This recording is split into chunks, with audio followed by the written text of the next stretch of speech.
영생의 소망을 인함이라 하는 이 사도 바울이 오늘 본문 말씀에서 내가 사도된 이유는 내가 하나님의 택함받은 사도가 된 것은 이러면서 이 사도 바울은 세 가지를 말씀해요.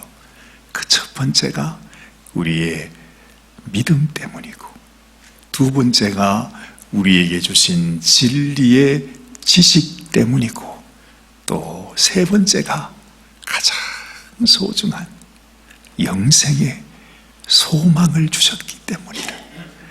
우리에게 이 소망이 없다면 여러분, 우리가 예배하고 우리가 이렇게 수고하고 하나님을 섬기는 것이 다 무슨 소용이 있겠어요?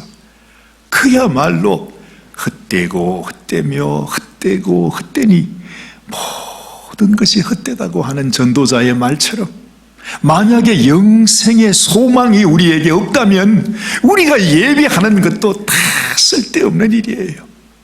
그렇게 예배하는 사람이 많잖아요. 그죠? 이 세상에 불상을 세워뒀고 거기서 소망이 있는 줄로 거기서 절하고 있는 사람도 무수히 많고, 하나님을 알지 못한 채 엉뚱한 데 가서 거기서 무슨 소망이 있을 것이라고 생각하고 인생을 허비하는 사람도 너무너무 많아요. 그 모든 것이 다 헛된 것이라는 것입니다. 영생의 소망을 주시는 분은 누구십니까? 우리 하나님 한 분이십니다. 영생의 소망을 주실 수 있는 유일하신 분, 그분이 누구시죠? 하나님이십니다. 그렇습니다. 그래서 우리가 오늘 이 아침에 이 자리에 나와 예배를 드리는 것입니다. 여러분, 이 대부분 이 세상 사는 사람들은요, 모두 다가 그렇게 생각하며 살았습니다. 내 눈에 보이지 않으면, 내 손으로 만질 수 없으면 그건 없는 거예요. 그렇죠? 눈에 보이지도 않고 손에 이렇게 잡히지도 않는데 어떻게 있습니까? 만약에 누가 와서 아니 눈에 안 보이고 손에 안 잡혀도 있어요. 누가 그런 얘기를 자주 하죠? 하나님을 처음 믿게 되면 우리가 그런 얘기 하겠대. 저 같은 경우도 아무도 하나님 믿지 않는데, 제가 처음 예수님을 믿고 이제 좀 예수님을 전하고 싶은데 사람들의 마음에는 어떻게 그렇게, 하여튼 그 마음속에 하나님 얘기를 하면 야, 하나님이 어디 있냐? 눈에 보이지도 않고 잡히지도 않는데 무슨 썩어 빠진 하나님이 있냐고, 이놈이 예수에 미쳐가지고 말이야, 그런 말을 아주 제가 얼마나 많이 들었는지 몰라요. 사람들은 그렇게 생각해요. 근데 요즘 말이죠, 눈에 보이지 않는다고, 손에 잡히지 않는다고 없다, 이런 말 하면요 무식하다는 소리 듣습니다. 그렇죠? 정말 무식한 얘기입니다. 눈에 안 보이면 없는 겁니까? 아니요. 눈에 보이지 않고 손에 잡히지 않아도 존재하는 것이 이 세상에는 많이 있어요. 세상 어두운 때는 우리가 다 그렇게 속아 넘어갔죠. 눈에 보이지 않으면 없는 거다. 그저 우리는 그냥 눈에 보이는 거, 우리가 내 몸을 내 하나님이라고, 내 배를 하나님이라고 생각하고 그렇게 살아왔던 세월이 있었지만, 이제 세상이 좀 밝아지니까 이제 좀 깨닫게 되는 거예요. 눈에 안 보여도 있는 건 있는 것이구나. 가장 가까운 시일 내로 여러분, 우리에게 단 1분만 없어도 내가 생명의 위협을 받는 게 있잖아요. 그게 뭐죠? 그게 공기입니다. 눈에 보이지도 않고 손에 잡힐 수도 없지만, 근데 그게, 이 공기가 없으면요 1분만 여러분 숨 쉬지 않으시고 계시면 조금 불편하실 겁니다. 한 2분만 그렇게 계시면 야, 내가 이러다 죽는 거 아닌가 싶은 생각도 아마 드실 겁니다. 근데 우리는 그 공기의 소중함을 전혀 생각하지 못하고 느끼지도 못하며 살아갑니다. 사람들이 그렇게 내가 없이는 못 살아, 없이는 못 살아 하는 그 돈도요. 여러분 돈 없어도 금방 죽지 않아요. 그렇게 맛있는 음식 하루 삼시세끼를 꼭 먹어야 되는 거지만은 그 음식 며칠 안 먹는다고 해서 금세 사람이 죽지 않는답니다. 그런데 우리는 있는지 없는지도 모르는 이 공기는요, 단 5분만 만약에 공기 공급 중단 딱 이렇게 하시면 이 자리에 있는 분들은 다 돌아가시게 되는 거죠. 참 그렇습니다. 그런데 우리가요 참 어리석어요. 하나님 앞에 언제 여러분 공기 마신다고 돈 낸 적 있으십니까? 오늘 공기 많이 마셨으니까 많이 내야 되는구나. 공기 요금 내신 적 없잖아요. 병원 가셔서 마지막 순간에 산소 호흡기를 대셨다고 생각해 보세요. 그거 1분 되는데 얼마나 차지할까요? 비싼 겁니다, 그거. 그렇죠? 근데도 하나님이 우리에게 주신 은혜, 우리가 손에 잡지도 눈에 보지도 느끼지도 못하는 그 은혜가 너무너무 소중한데도 우리는 거기에 대한 생각을 하지 않아요. 하나님 앞에 감사하지도 않아요. 그렇게 살아가는 게 우리 인생이에요. 예전에 우리가 이런 예화를 종종 들은 적이 있습니다. 하루는 하루살이가 메뚜기와 함께 재미있게 놉니다. 그런데 해가 질 때가 돼서 이 메뚜기가 하루살이한테 물었습니다. 하루살이야, 이제 집에 가서 자고 내일 다시 보자. 오늘 재미있게 잘 놀았대. 그렇게 말하니까 하루살이가 뭐? 내일이 뭔데? 그러더랍니다. 그렇죠. 하루살이에게는 내일이 없습니다. 아무리 내일을 설명해도 이 하루살이는 그 내일을 알지 못해요. 메뚜기도 한철이라고 그러잖아요. 메뚜기는 내일은 알아도 다음 철은 알지 못해. 다음 해는 알지 못한다 이 말입니다. 그처럼 여러분 우리의 인생 가운데 하나님께서 알려주시는 귀한 비밀이 있어요. 사도 바울은 이것을 우리에게 지금 소개해 주고 있는 것입니다. 우리가 하나님을 믿는 믿음, 그리고 하나님이 우리에게 주시는 귀한 이 복음의 지식, 그리고 인생이 육신만 있는 것이 아니라 이 육신이 지나고 나면, 이 육신이 흙으로 돌아가면 하나님께서 정말 이 세상과는 비교할 수 없는 영원한 하늘의 소망이 있다는 사실을 하나님은 우리에게 보여주길 원하는데, 아무리 말해도 하루살이한테 내일을 설명해도 모르는 것처럼 우리가 이 믿음 갖지 않으면 우리가 하나님의 비밀을 모르게 된다는 거죠. 우리는요 다 자기 믿음, 자기 수준, 자기 아는 지식에 갇혀서 살아가요. 그래서 이 귀중한 하나님, 이 귀중한 영원한 생명을 우리가 모르고 살아간다는 것입니다. 너무너무 안타까운 일입니다. 그래서 사람들은 변할 수 없는 고정관념이 그래요. 뭐라 그래도 내 육신 죽으면, 이 몸이 흙으로 돌아가면 다 끝이다. 그게 진리다. 그런 믿음을 가지고 살아가요. 여러분들에게는 그런 분이 안 계시면 좋겠습니다. 이것이 끝이 아닙니다. 하나님이 주신 영원한 생명, 영원한 생명이 우리에게 있다는 사실, 하나님께서 우리들에게 이 놀라운 은혜를 알려주셨는데도 어떤 사람들은 무조건 거부하는 사람이 있어요. 뭐라고 말해도 그걸 마음에 받아들이지 않는 거예요. 사실 알고 보면 여러분, 이보다 좋은 소식이 어디 있습니까? 이건 우리가 뭐 화낼 일도 아니고 거부할 일도 아니고 괜히 신경질 낼 일도 아니고 이 미친놈아 입 다물어라 그럴 일이 아니에요. 가만히 생각해 보면, 이야, 내 인생이 이제 다 평생이 지나갔는데, 내 나이 이제 80이 다가오는데, 세상 끝날 시간이 되었는데, 세상에 하나님이 우리에게 알려주는 것이 그 인생을 마치고 나면 영원히 나와 함께 사는 새로운 생명이 있다. 내가 그 집을 지금 예비했단다. 이보다 더 귀한 소식이 어디 있습니까, 여러분? 그죠? 그래서 하나님이 이걸 복음이라 그래요.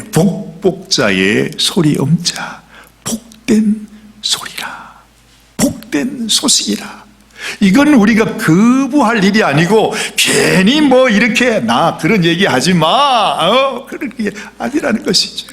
이야, 정말 너무너무 고맙고 감사한 하나님의 은혜인 것을 알게 되는 것입니다.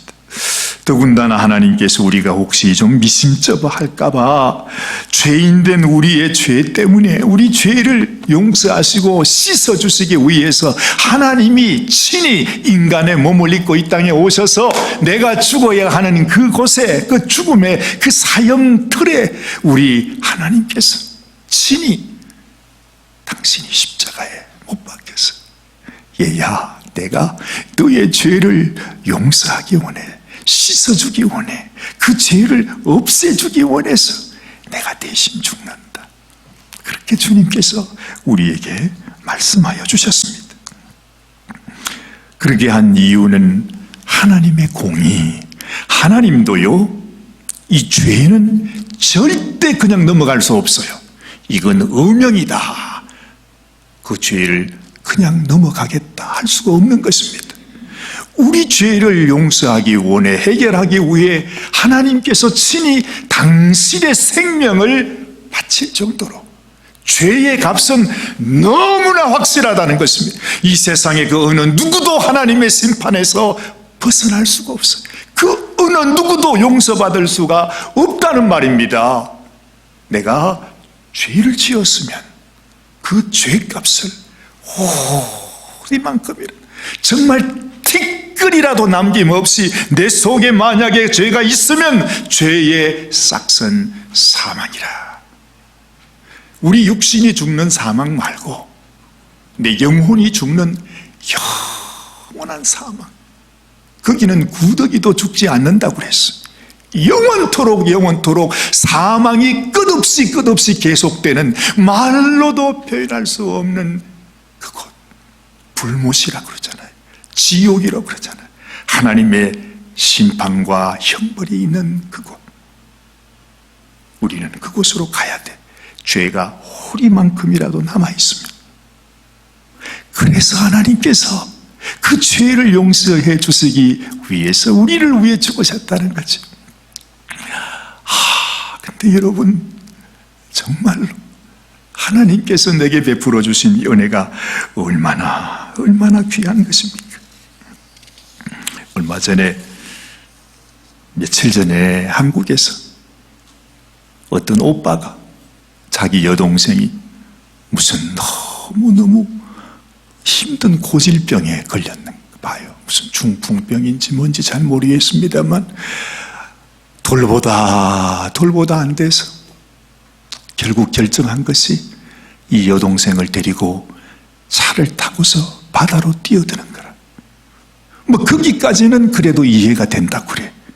근데 미리 마음에 작정을 하고 이 아이를 위해서 보험을 많이 들어놓고 같이 죽었다가 내가 거기에서 빠져나오면 나는 그 보험료를 받게 될 것이다. 세상에 이런 마음을 가지고 그 오빠가 그렇게 했다는 거잖아. 정말로 그 차를 몰고서 부둣가에서 몰아가지고 바닷속으로 들어갔어. 정말 그 여동생은 거기에 죽어버리고 오빠만 문 열고 헤엄쳐왔어. 그래서 사고인 것처럼. 근데 여러분, 이 세상도 그런데 속나요? 다 드러났죠. 그래서 또 며칠 전에는 그 오빠가 너무 양심이 가책이 됐는지 그 오빠도 그냥 자살을 하셨는지 죽은 시신으로 발견이 됐다. 그 뉴스를 제가 들었습니다. 이야, 참 세상이 이랬습니다. 얼마나 힘들었으면 또 그렇겠어. 얼마나 세상에서 참 살아보려고 그 돈 욕심 때문에 세상에 그 불쌍한 여동생을 바다에 그냥 쳐놓고 혼자 살아났어. 여러분 한번 생각을 해보세요. 하나님도요, 우리 같은 죄인, 소망 없는 인생 이미 버렸어요. 여러분, 이번에 우리 베지데이 때도 이 감자 푸대를 갖다가 착 잘라놓으면 그 속에 썩은 감자 있거든요. 한 이렇게 기퉁이에 썩은 건 다 버려요. 그 그건 괜히 남 줬다가 그 욕 얻어먹잖아요. 그런 것도 버리는데 우리같이 죄인, 이런 죄인을 하나님이 버릴 수 있잖아요. 그냥 지으신 분이 하나님이니까 하나님이 그냥 다 없애버리고 새로 만들면 되지.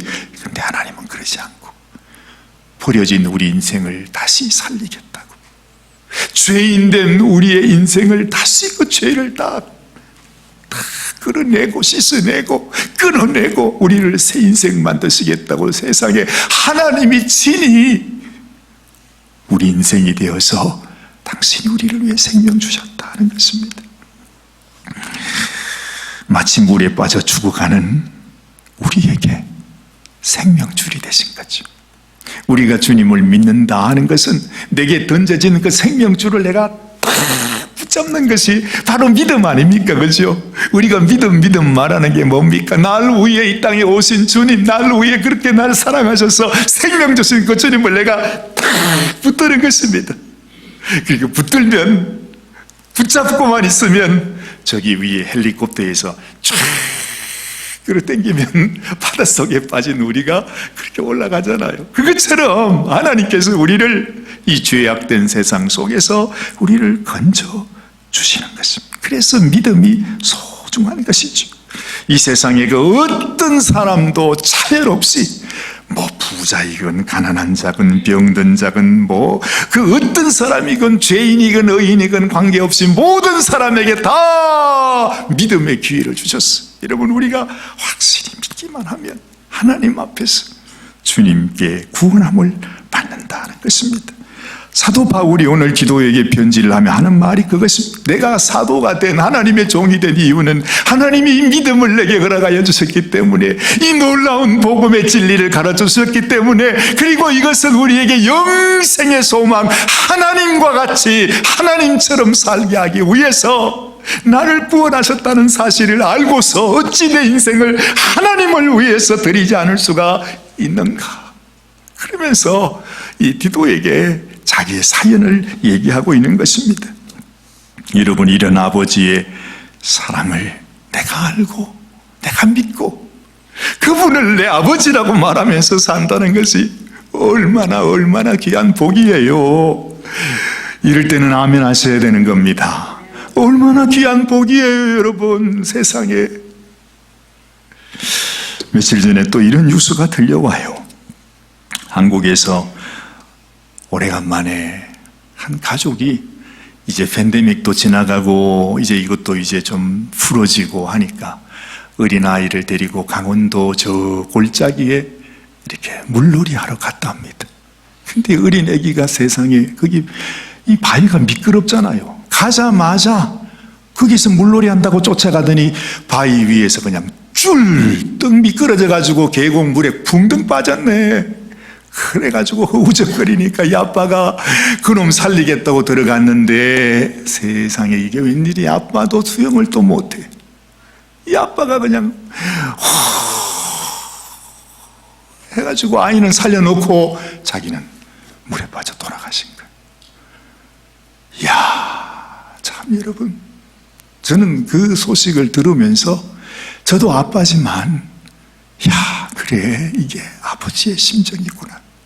제 마음에 그런 생각이 들었어요. 이게 우리의 하나님 아버지 심정이구나. 앞뒤 돌아볼 게 없어요. 하나님께서도 우리를 구원하기 위해서 당신이 세상에 인간의 몸을 입고 이 땅에 온다는 게 말이 됩니까? 여러분, 이 땅에 오셔가지고서 우리를 살리고, 만약에 하나님이 해음을 못 줬으면 하나님도 돌아가시겠지만 하나님은 전능하신 하나님이라 하나님이 우리를 위해 죽으시고 난 다음에 그 죽음을 발로 밟으시고 그 뱀을 발로 밟으시고 다시 살아나신 거예요. 우리를 구원하여 주신 것이다. 여러분, 이 좋은 아버지가 세상에 어디 있어요? 세상에 이런 아버지 여러분 보셨습니까? 이 아버지가 바로 저와 여러분의 아버지라는 사실을 생각만 해도 기분 좋잖아요. 여러분, 그렇잖아요. 야, 오늘 이 말 들으니까 사관님 제가 밥 사드리고 싶네요. 그런 생각이 드시죠? 마음 변하기 전에 저기 사인판에다가 기록하세요. 어느 날 몇 시 해놓으면 제가 찾아갈 테니까 이럴 때 하나님이 은혜 주실 때, 내가 믿는 믿음이 이렇게 귀한 거구나, 내가 믿는 하나님이 이렇게 귀한 것이구나 하는 것을 내 마음속에 내가 알아야 되는 것입니다. 더 감사한 것은 이것은 사람이 만든 무슨 드라마가 아니라는 거예요. 드라마 각본이 아니라는 것입니다. 이건 역사적인 사건이고 분명한 사실입니다. 여러분, 세계 역사가 이걸 증명하기 위해서 예수님 오신 그 해를 우리가 달력의 1년이라 이렇게 정했습니다. 웬 미친 사람이 그렇게 했겠습니까? 아니요. 역사가 예수님이 오셔서 우리를 위해 죽으시고 무덤에서 부활하신 그분이 너무 이건 정말로 있었다고 하는 사실을 우리에게 알려주기 원해서 세상의 달력을 예수님 오신 날로 1년, 올해가 몇 년이죠? 2022년. 우리 죄송합니다마는 우리 정장덕 집사님께서 몇 년도생이십니까? 잊어버리셨구나. 이게 어려웠었어. 집사님 몇 년도생이시죠?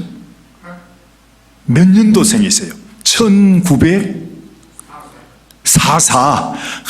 그렇구나. 1944년도생입니다. 하여튼 주민등록증에 보면 적혀 있잖아요. 뭐든지 여러분 하려고 그러면 생년월일 여러분 말하지 않습니까? 1944년생입니다. 그 말은 바로 무슨 말이냐 풀어 얘기하면, 저로 말할 것 같으면 예수님이 태어난 그 해로부터 1944년 되는 날에 제가 태어났습니다. 그 말입니다. 그렇죠? 근데 만약에 하나님께서 우리 정장덕 집사님, 만약에 하나님 앞에 섰을 때 나는 하나님을 잘 몰랐습니다, 그렇게 말하는 게 말이 되겠습니까? 안 되겠습니까? 여러분, 달력의 1년이 바로 예수님을 증거하고 있다니까. 2022년이라고 하는 이것이 바로 하나님을 증거하고 있다니까요. 그런데 내가 하나님을 몰랐다고요? 나를 위해 이 땅에 오신 예수님을 몰랐다고? 이 말이 안 되잖아요. 그러니까 우리가 하나님께 심판을 받게 된다는 겁니다. 내 마음속에 하나님을 모시지 않고 믿지 않고 받아들이지 않으면 우리가 하나님을 거짓말하는 자가 되게 한다는 것입니다. 이 세상 전쟁에서 돌아가신 분들을 기억하는 날이 바로 메모리얼 데이가 아닙니까? 이 세상에서는 1년에 한 번 기억하잖아요. 모든 기념일이 다 그래요. 독립기념일 1년에 한 번, 광복절 1년에 한 번, 무슨 날이든지 1년에 한 번이에요. 그런데 여러분, 달력에서 예수님이 이 땅에 오셔서 부활하신 그날은 1년에 몇 번 기념하게요? 1년에 52번, 매 주일마다 달력에 주일을 정한 것이 바로 예수님이 부활하신 날이잖아요. 이 부활하신 날을 잊어버리지 말라고. 너희가 살아갈 때 나를 위해 죽으시고 부활하신 예수님, 바로 그 날을 기념하는 날이 주일인 거예요. 이 세상 사람들 어느 누구도 이걸 부인할 사람이 없어. 그런데도 사람들은 얼마나 무심한지 하나님 앞에 감사하지도 않고 영광 돌리지도 않아요. 여러분, 로마서 성경을 보면 이런 말씀이 있어요. 로마서 1장 20절 말씀 우리 한번 같이 보십시다. 같이 큰 소리로 한번 읽지요.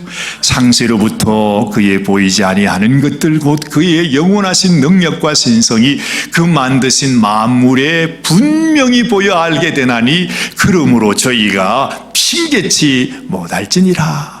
하나님을 알되 하나님으로 영화롭게도 아니하며 감사치도 아니하고 오히려 그 생각이 허망하여지며 미련한 마음이 어두워졌나니 스스로 지혜 있다고 하지만은 우준하게 되었다. 그래, 썩어지지 아니하는 하나님의 영광을 썩어질 사람과 금수와 버러지 형상의 우상으로 바꾸었다. 성경이 우리의 모습을 얘기하고 있는 거예요. 이렇게 하나님은 살아계시고 하나님이 우리를 위해 오시고 이렇게 증거를 우리에게 보여주시고 매 주일마다 이 날이 너를 위해 내가 죽었다가 부활하신 날이라고 말하는데도 우리는 다 잊어버리고 하나님 앞에 감사하지도 영광 돌리지도 않습니다. 그래서 예수님 그렇게 말했어요. 좁은 문으로 들어가라. 멸망으로 인도하는 문은 크고 그 길이 넓어 그리로 들어가는 자가 많고 생명으로 인도하는 문은 좁고 길이 협착하여 찾는 이가 적음이라. 점점 우리가 하나님 앞으로 가는 믿음의 길이 좁아져요. 점점 넓어져야 하는데 점점 더 좁아지고 있어요. 왜냐하면 이 세상이 어떻게 하든지 우리가 하나님께 나가지 못하도록 그렇게 역사하고 있으니까요. 우리가 그걸 알아야 합니다. 내 아버지, 나를 사랑하여 생명 주신 아버지 앞으로 가는 길, 지금도 하나님은 오매 불망 우리를 기다리고 내게로 나오라고. 아무리 좁은 길이고 협착한 길이고 고난의 길이고 시련의 길이라 할지라도 너희는 나의 길로 나와야 된다고 주님은 말씀하고 있다는 것입니다. 사랑하는 여러분, 우리의 삶 속에 믿음을 지키려고 하면 여러 가지 어려운 일들이 많이 있어요. 그렇죠? 성경에 있는 모든 하나님의 사람들이 그것을 우리에게 증명해 주고 있어요. 힘들어요. 저도 알아요, 여러분. 얼마나 힘드세요. 얼마나 정말 생각해 보면 그저 우리의 참 이 미련한 생각으로 모든 것 다 그냥 다 포기하고 나는 이 세상이 원하는 대로 그저 내가 원하는 대로 내 마음대로 편하게 살고 싶다는 마음이 하루에도 12번씩 생겨나겠죠. 그런데 곰곰이 생각해 보면 아니지. 아무리 좁은 길 같아도 이것이 생명의 길, 이것이 축복의 길이요, 이것이 영광의 길인 것을 알게 되는 것입니다. 요즘 아주 우리의 마음을 기쁘게 해주는 아주 청년이 하나 있어. 여러분 너무 잘 아시는 우리 축구 선수 손흥민입니다. 이야, 이번에 그저 한국에서 우리 한국의 누구지요? 우리 윤석열 대통령께서 세상에 이 손흥민에게 한국의 최고 무슨 훈장을 이렇게 해주는 모습을 제가 보니까 참 저 젊은 청년이 참 대단하긴 대단하다. 뭐가 그렇게 대단한가? 축구를 그렇게 잘했답니다. 보니까 그냥 황금으로 만든 축구화를 상으로 받아가지고 이렇게 왔어. 공항에서 오는데 막 번쩍번쩍한 걸, 그걸 또 무겁대네요. 또 그걸 이렇게 쫙 보여주는데 참 대단하다 싶은 생각이 들었어. 근데 제 마음속에 더 감동이 되었던 것은 그를 그렇게 만든 손흥민의 아버지, 그 아버지의 사연이 정말로 마음에 아주 감동을 주더군요. 그 아버지도 축구 선수였는데 발에 그만 부상을 당해서 28살의 나이에 한국의 국가대표 선수로 있다가 더 이상 운동을 못하게 됐대요. 그래서 그것이 한이 맺혔는데 세상에 자기 아들 된 흥민이가 아빠 나 축구하고 싶어, 그렇게 눈물로 아빠를 졸라대는 그 이야기를 들으면서 이 아빠가 그 흥민이를 축구 선수로 훈련을 시켰다는 거 아닙니까?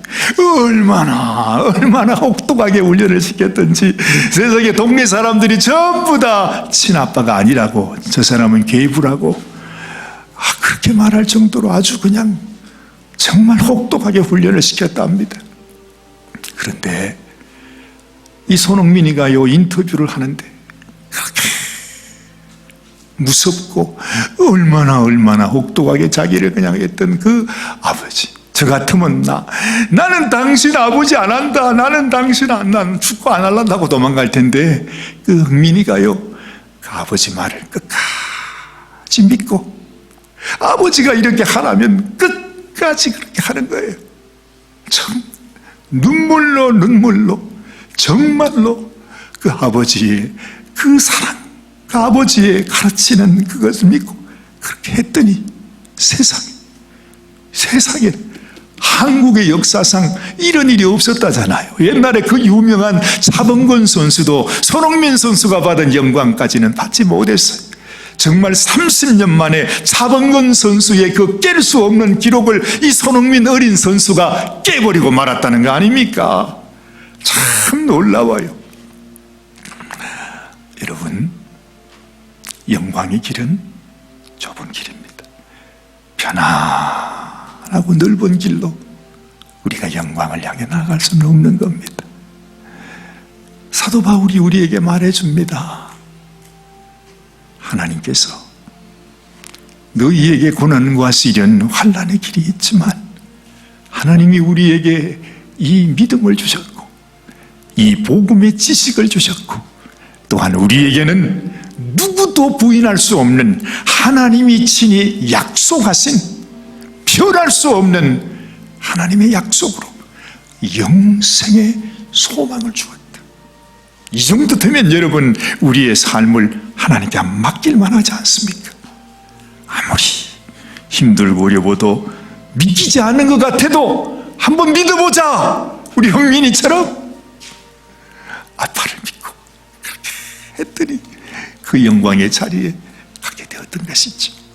사랑하는 여러분들에게도 이런 영광, 이 놀라운 축복이 저에게도 여러분들의 삶 속에도 있게 되는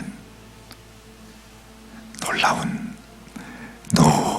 하나님의 축복이 함께 하시기를 주님의 이름으로 축원합니다. 기도하십시다. 하나님 아버지, 정말 하나님께서 우리들에게 보여주시는 이 교훈은 너무너무 많습니다. 하나님이 살아계시다고 하는 증거가 이 온 세상 모든 피조물 가운데 다 나타난다고 하셨습니다. 아버지, 세상을 살아가면서도 우리 눈에 보이는 모든 것, 아버지, 우리 아버지의 마음을 통해서도 하나님의 마음을 알고 하나님의 사랑을 알고 내가 가는 이 길, 이 믿음의 길, 이것이 진실로 나를 축복하시는 길이구나, 이걸 포기하면 안 되겠구나, 이것을 내가 만홀히 여기면 안 되겠구나, 내가 하나님의 말씀을 따라 이 길을 가야겠구나 하는 이러한 마음을 꼭 간직하게 하여 주옵소서. 믿음을 포기하지 않고 정말 하나님의 영광의 자리에 참여하는 우리 사랑하는 모든 성도님들이 다 되게 하여 주시옵소서. 우리 주님 예수님의 귀하신 이름 받들어 간절히 축복하며 기도드리옵나이다. 아멘, 아멘. 우리 다 같이 기립하셔서 여기에 모인 우리 주의 은총,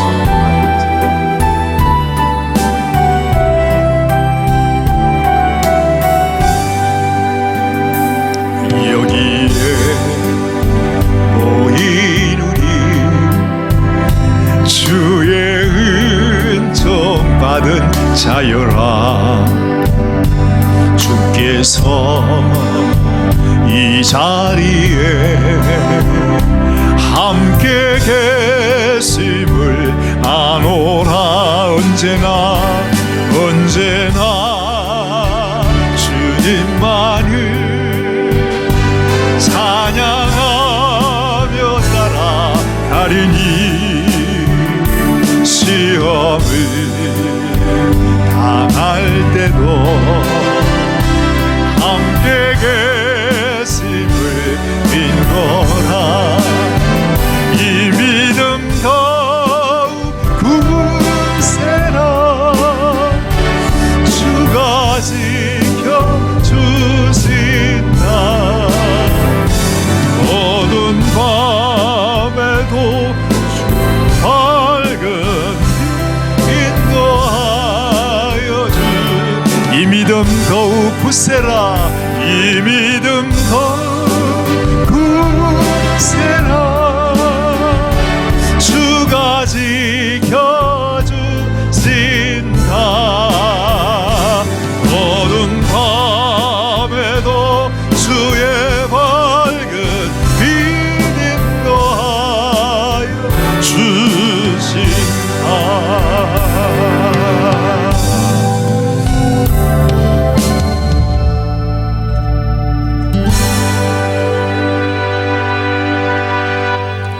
우리를 사랑하시는 주님, 우리를 위해 당신의 생명까지 내어주신 주님, 우리에게 영원한 그 소망과 영광을 주시기 위해서 우리를 위해 십자가에 못 박혀주신 우리 주님 예수 그리스도의 은혜와 하나님 아버지 그 깊고 깊은 사랑하심과 성령님의 감동, 감화, 인도, 교통하심이 이 하나님의 마음을 알고 하나님의 사랑을 받고 또한 하나님께 진정으로 감사하며 나의 모든 삶을 살아가기로 소원하는 우리 사랑하는 모든 성도들 심령 위에와 그 가정과 그 자녀와 그리고 그 모든 생업 위에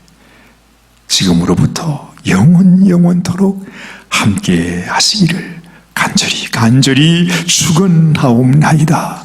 아멘, 아멘, 아멘, 아멘.